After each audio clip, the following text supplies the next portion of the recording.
Have you ever considered what might happen should your Airstream be rear-ended or be in an accident? Yes, I'm sure we all have. How would you prove what happened? If you've ever watched our videos, you may have noticed, and I know I've talked about it in a number of videos, we have a dash cam in our truck. So that dash cam points out the front window. It has a camera inside the cab.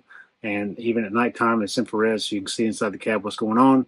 And it has one on the back glass that's pointing out the back. So all three cameras are always recording. And should the vehicle be in an accident, like it jars or puts a lock on the screen showing you that that footage has been locked and it will not be written over. And you have a memory card in there, a little SD card, micro SD card, and it just continuously writes over old footage. So I can go into mine right now and pull out the SD card, and I can see, I think it's a 64 gigabyte, but I can see footage on there from probably 5 or 7 days ago and see everything on it. And it records audio or not. You can format it a number of ways. I've been trying to find an easy way to do that in the trailer, and I may have found a solution, and I'm going to install it this morning and show you what it does and kind of why I picked this one. This is the Garmin Mini Dashcam 2, and it's pretty small. I've already had it opened up. I kind of did a test hookup of it today, but today I'm really going to put it on here the way I think it should be. This is the camera, and it's very small. I mean, it fits in the palm of your hand. This is where it hooks to. You take one of these and you stick that part on the windshield right here. Then you have this little ball mount. So this is the way it would stick on, and you just pop it on and it clicks into this place right there, and then this camera records. Now this is only a one-way, very small. You can have a lock function. You can have a turn sound on and off function. There's where you put your SD card, and over here is where it plugs into the charger. Now it comes with two cords. One is short and one is really long, and you can run it up around your windshield and down through the dash and do all those things with it. And Garmin makes one where you can plug it into your OBI or OBD, I forget the name of the port, but where a technician would check the error codes on your vehicle. Right below the steering wheel, under the dash, there's a little oblong shake port where you can plug it in. But you can plug this into that, and it will record continuously, 24 hours a day, 7 days a week. This camera, like the others, has a write over or lock function, but the app for it, and you really hook this up with your app, and you can set it up, and you can see in the screen, and you can look on your phone. You can create a Garmin account, and it'll go to the cloud, so to speak, so all the footage is synced to the cloud as well as on the SD card here.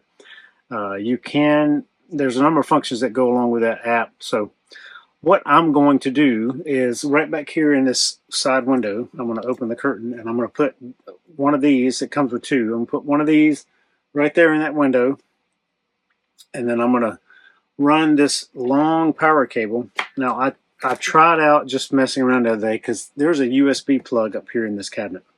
And I don't want the cords hanging around and running up through here. I'm going to run it up through the little gap between the cabinet and the wall, come through the port there, and then I'll plug it into that USB plug. One negative aspect is to do this, I either have to plug this into a portable battery bank, and it will record that way, meaning that portable battery bank is what powers this, or I can plug it into that USB port up there, and that USB port only works when the stereo is turned on. So to keep the stereo on, I have to keep the battery on. Not a big deal keeping the battery on going down the road as long as all your other things are turned off. I mean, you may want to leave your fridge on, which is fine. Just make sure you turn your water pump off. That's a problem because your water spigot handle sometimes will vibrate open and they'll start pumping water out. Just make sure you turn off everything you can in your trailer, particularly the water pump.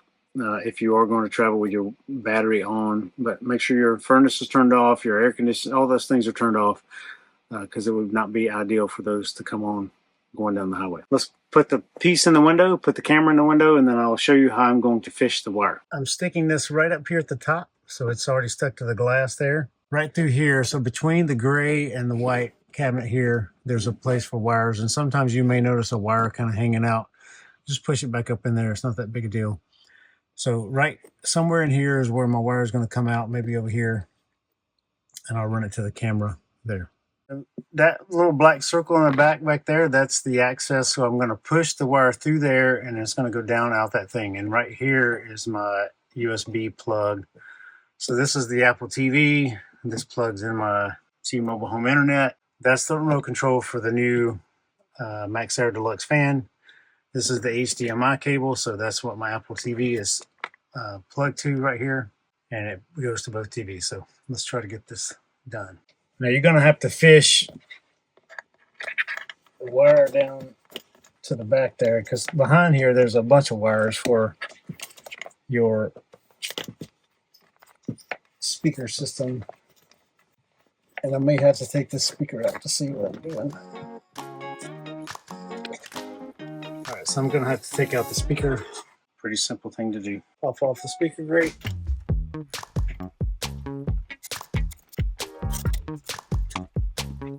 Now the speaker's out.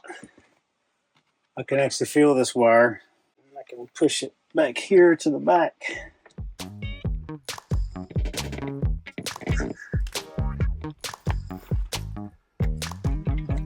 I'm going to slide that over here. It's pretty tight there, so I'll leave it there.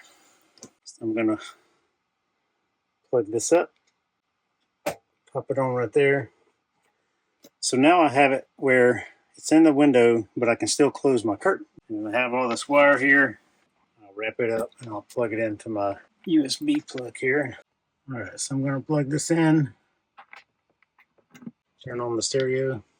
Now the camera turns on, and I'll show you the camera, what the camera does on the phone. So I've already labeled this thing, and you can see on here that it's Airstream. Partially connected, you have access to most of its features. So I can do a live view, join. So now you can see the camera is pointing at my back glass. You can also see the strap back there flopping in the wind from my rear awning. But that's that. Now I can go to the video, done with that. So I have a vault. The vault is empty because nothing happened. So all these files on that card are temporary. You can see that that's the recording this morning. And I've got it, I believe I've got it set to a 2-minute loop or something like that. But I can go and export all the video. These are just ones that I made messing around with the camera earlier. Plugging it in, make sure it works. So I tested all this out before I actually decided how to hook it into the trailer. So all those things are in there. You can record. I got audio turned off. And you can also talk to it. So if you see here on the screen right now, you can say the word OK and then the word Garmin, and then you can say save video, take a picture, record audio, stop audio. You can just voice that sitting here and it will do all those things. So it's a pretty neat little camera. All right, let's see how that works after the trip we take today. After having used the camera up here for a couple weeks now, I've been happy with it. The app doesn't always connect as easily as I'd like for it to, and it definitely does not connect while you're in the truck. You have to actually be near it for it to connect. In the event of an accident, it saves the video, and you can set the sensitivity to that to be very low or very high. I've tested it out by like walking outside and banging on the back glass, hitting the camera in here, just kind of various things like that to see what I could get to trigger it, and all those things have worked pretty well. And it beeps and flashes the light, and it saves that piece of video until you either discard it or save it into the vault. Garmin does have options for uploading the videos to the cloud, so to speak, to their Garmin vault. It's some fee a month, and I didn't purchase that. In the event of an incident, hopefully I can just run back here, hit save the video, and have the video on my phone should an incident occur. You can also use this setup in storage. You could put one of these inside your rig or point it out the windows. There's various options for that, but you would have to leave the battery on. So you either have to have it on a trickle charger, or you have to have it on solar powered or something like that, and then think about all the things that may be pulling power from your battery and how much battery you have. So that's all a factor in your trailer and your setup and what components you have on your rig, because all those things will affect having this system in there. It's a security feature. It's something I like to have. And sometimes you never know what's happening on the highway that you might want to record. So I talked about our dash cam in this video. The dash cam that I showed in the truck is from our older truck. The new truck, I put a different type of dash cam in, and I will go over that dash cam when I do the review of that truck. So stand by for that. If you have any questions about this security update for your Airstream or this camera system or any other thing regarding your trailer or truck or all the things that we do all the time, please feel free to reach out via the contact us link on our website and or leave comments down below. I'll do my best to get back to you. Have a great day, everybody. Happy adventures.